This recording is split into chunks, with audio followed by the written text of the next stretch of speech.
Cellou d'Alain Diallo, notre sorcier national.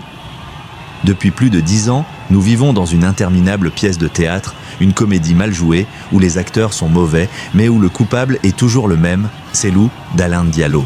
À chaque crise, à chaque catastrophe, à chaque ratage national, le nom revient comme un refrain envoûtant. Cellou, coupure de courant, Cellou, hausse du prix du riz, Cellou, manifestation à Kaloum, Cellou, embouteillage à Madina, Cellou, même quand les moustiques piquent trop fort la nuit ou que le tonnerre gronde sur Conakry, c'est encore lui, notre fétiche national, notre diable officiel, notre bouc émissaire certifié conforme.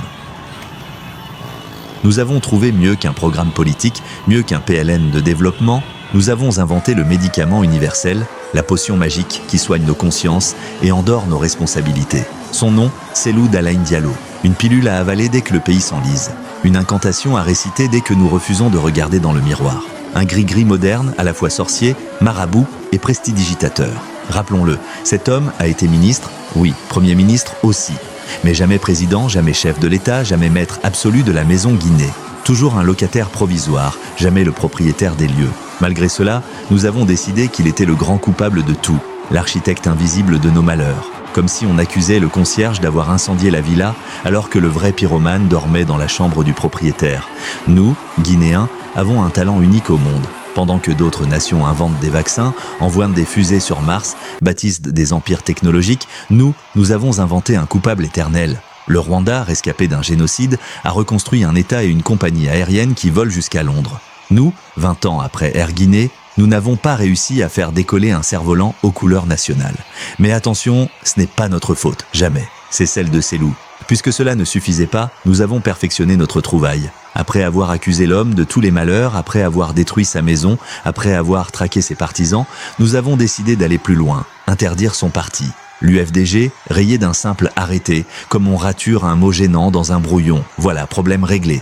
Plus besoin d'organiser d'élections, plus besoin de nettoyer nos fichiers électoraux, plus besoin de convaincre le peuple. Il suffit de suspendre l'homme et son ombre. Ainsi, nous pouvons continuer à patauger dans notre boue et à chanter notre éternel refrain. Si la Guinée va mal, c'est Cellou.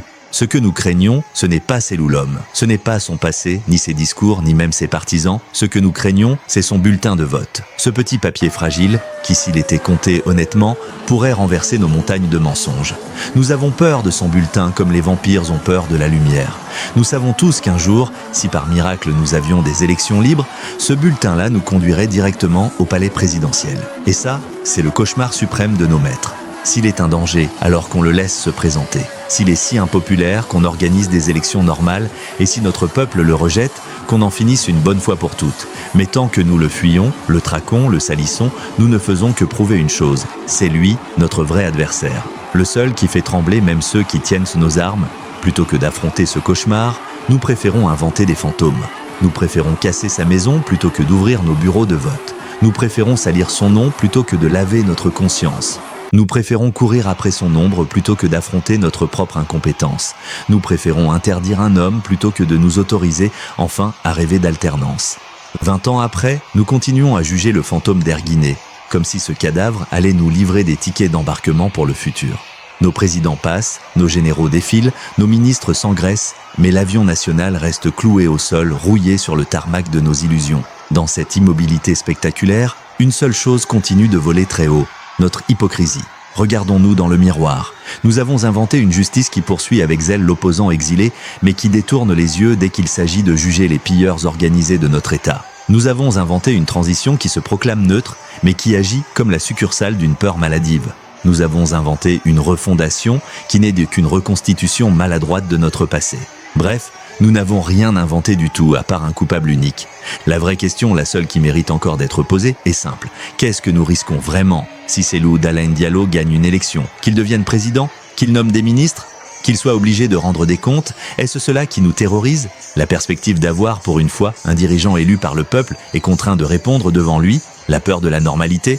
Au fond, nous ne sommes pas fatigués de Cellou. Lui, il dort tranquille à Dakar. Nous sommes fatigués de nous-mêmes. Fatigués de nos mensonges, de nos dictateurs recyclés, de nos opposants fabriqués dans les casernes, de nos transitions sans fin. Fatigués de courir après nos ombres, d'inventer des sorciers pour excuser nos propres crimes. Fatigués de cette politique de cancrelate et qui préfère écraser les faibles plutôt que de combattre la misère, l'histoire est têtue. À force de peur, nous fabriquons nos fantômes. À force de calomnie, nous créons nos martyrs. À force d'éviter nos urnes, nous finirons toujours par tomber sur une colère que ni nos balles, ni nos chars, ni nos décrets ne pourront contenir. Encore une fois, posons la question que nous redoutons tous. Pourquoi avons-nous si peur de Cellou d'Alain Diallo? Nous connaissons tous la réponse. Mais ici, dans ce pays, dire la vérité est devenu plus dangereux que de la trahir. Ousmane Bokaba.